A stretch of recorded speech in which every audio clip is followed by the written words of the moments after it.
Welcome to this Arnall-Culliford knitwear tutorial on Judy's Magic Cast On. This tutorial is part of our Year of Techniques, 12 projects to help you upgrade your knitting skills. This month is all about provisional cast-ons, and we've actually done 2 videos for you this month. This video is about Judy's Magic Cast On, but there's also a video on the crochet provisional cast on, so don't forget to look at that too. Judy's Magic Cast On is a really great way of doing a provisional cast on, as well as a great way of starting the bottom end of a tube that you work in the round. So this tutorial will show you 3 different ways of kicking off a project with Judy's Magic Cast On. Unlike some of the other projects that I've been showing you where you can use any combination of needles to work, Judy's Magic Cast On does really need a circular needle. It's possible on double pointed needles, but very awkward. And the reason for that is that you're going to slide your stitches onto the cable, which makes them easier to manipulate. So for ease, I'm going to use 2 sets of circular needles to demonstrate what's happening. I'm going to use a set that are brass and a set that are silver so that you can see which is the front and which is the back needle, and you can keep track of what's happening. Unlike the crochet provisional cast on, there's no need for any waste yarn. You simply use your main yarn to put live stitches onto both sets of needles. So you need 2 circular needles and some main yarn. I'm going to start by showing you how to do Judy's Magic Cast On to be used as a provisional cast on for a garter stitch project. So as I said before, you need 2 sets of circular needles. Here I've got 1 set that are interchangeables and a fixed set. I'm going to use the interchangeables to hold the stitches while I work on the main part of the project, and this is convenient because I can take the needle tips off and add a stopper, and the cable will act as a stitch holder for those stitches while I work on the rest of the project. So I'm using the interchangeable as my front needle and the fixed circular as my back needle. The fixed one is the brass one. And I'm going to hold my yarn over the rear needle with the tail further away and the working yarn attached to the ball at the front. And I'm just literally holding it over the needles. I'm then going to grip the 2 ends with my lower fingers, and I use my thumb and my forefinger to hold the tail over my forefinger and the working yarn over my thumb. This is the opposite way round to how you hold your yarn for a long tail cast on. And here we do the magic bit. So I'm going to use my forefinger to put the yarn over the front needle. And then I'm going to use my thumb to put the yarn over the back needle. And then my forefinger to put the yarn over the front needle. And you can see I now have 2 stitches on each of the needles. 2 stitches on the front needle and 2 stitches on the back needle. And I literally just carry on like that. So my thumb over the back needle and my forefinger over the front needle. Thumb over the back, forefinger over the front, back, front. And I like this cast on because it's quite nice and quick. As you do more stitches, you can obviously move them along.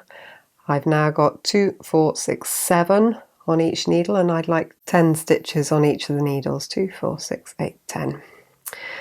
And to work garter stitch, I'm now going to turn the needles round, and you can see we've got the first garter stitch ridge is now on the front of the work. I'm going to pull the interchangeable needle along so that those stitches are now on the cable, and I'm going to take the end of the other end of the fixed needle ready to start work on my garter stitch row. So you'll see that this end here is the tail, and I'm going to just make sure that I've taken my working yarn from underneath it so that I trap that tail in. When you work across the first row from that rear needle, you'll see that the stitches are mounted the wrong way round on the needle, so we're going to knit into the back of them. Normally the leading leg would be at the front of the needle, but it's at the back, so I'm going to knit into the back of it so that my stitches aren't twisted. So there's the first one. And knit all the way along the row, working all the stitches through the back loop. And you can see I've now got the garter stitch ridge that I had from the cast on. And if we turn it around ready to work the next row, you'll see the first garter stitch ridge has been formed there as well. As I said before, you can take the needle tips off that interchangeable needle, or you can slip those stitches onto waste yarn while you continue on the rest of the project. Having worked the first row of stitches through the back loops, you can now continue to work in garter stitch as normal, knitting through the front of the stitches from here on in.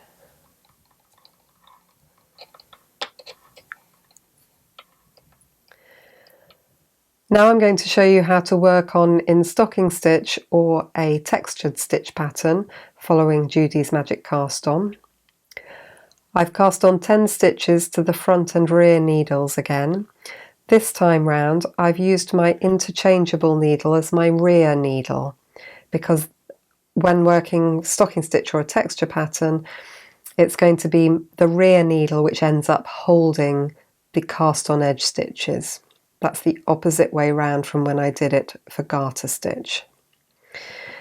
So I finished casting on. I'm going to keep hold of my two ends of yarn and turn the needles round.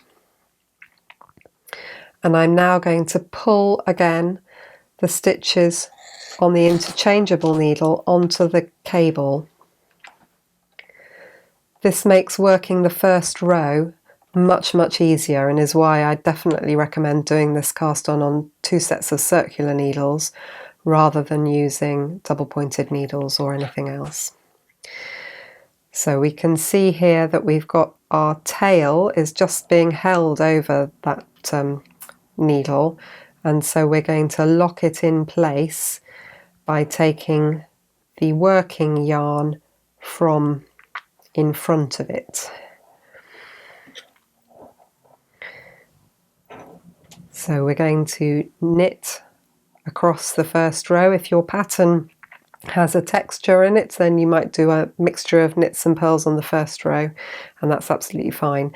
This time round, the stitches are mounted correctly on the needles for the first row, so you don't have to work them through the back loop. And this is our right side row. This just means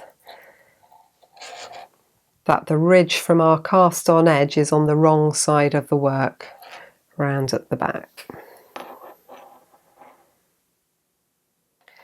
And then you'll just continue on with your project until you come to the end and you're ready to use the stitches from your cast on edge. And you will find when you return them onto the needle tips that they are mounted back to front. So if you're knitting on from them, you'll need to work them through the back loops. Otherwise, if you're adding an edging or grafting them, you might find it easier to just work along the row, slipping them knitwise to twist them back into their normal positions before you work on from them. Once you've cast on with Judy's Magic Cast On, it gives you live stitches on your needles. And so it's particularly handy if you have a set of interchangeable needles, because having used the needle tips to cast on, you can then swap them for stoppers and just essentially leave your stitches on a stitch holder while you work up through the swatch on the other set of stitches.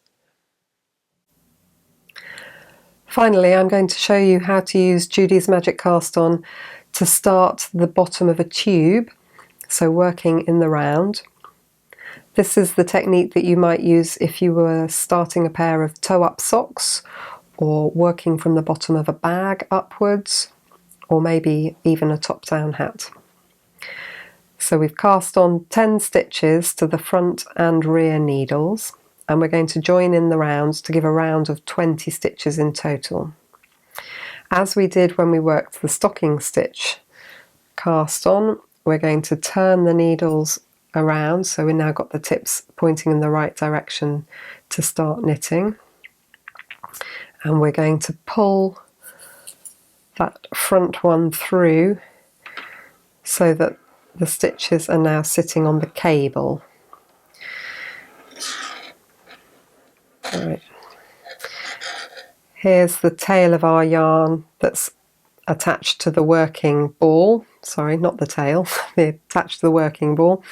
And we're going to use that to knit across the first row of stitches.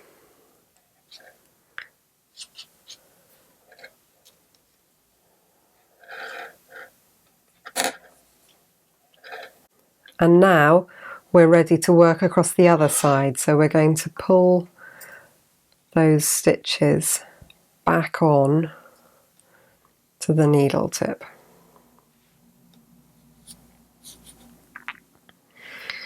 And we're going to take the stitches we've just worked and slip them onto the cable. So here are the stitches we've just worked across. We've put these on the needle, so we now turn through 180 degrees again, pick up the working yarn and the other end of the needle that matches, and we're now going to knit across this row of stitches, and this is the needle's worth of stitches that are mounted the wrong way round again, so when you work across these you'll need to knit them through the back loop so that they are untwisted. It's always worth giving that first stitch a bit of a tug so that it's snug up. Working through the back loop all the way along this second needle worth of stitches. And if you look at the right side, it's starting to look as if we're just growing a rectangle that way, but as you work more rounds it will become apparent that actually these two ends are joined together, and you're beginning to form what I always imagine is the bottom of a tube of toothpaste, where you've got the straight line across the bottom there and then it's a tube growing up from here. We return these stitches to the needle tip, and then we'll slide the rear stitches off the needle, and again we turn round and use the matching needle to continue working. And we're now always working through the front of the loop. It was only that first time working across needle 2 that you need to work through the back loop.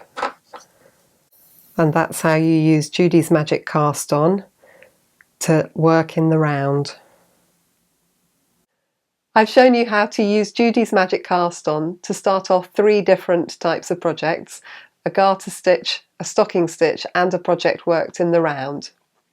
Don't forget to watch our crochet provisional cast on video this month as well. It's nice to have 2 possible techniques and to choose which is your favourite of them. I hope you've enjoyed this tutorial. If you'd like to know more about a year of techniques, do visit our website acknitwear.co.uk, and why not try something new today?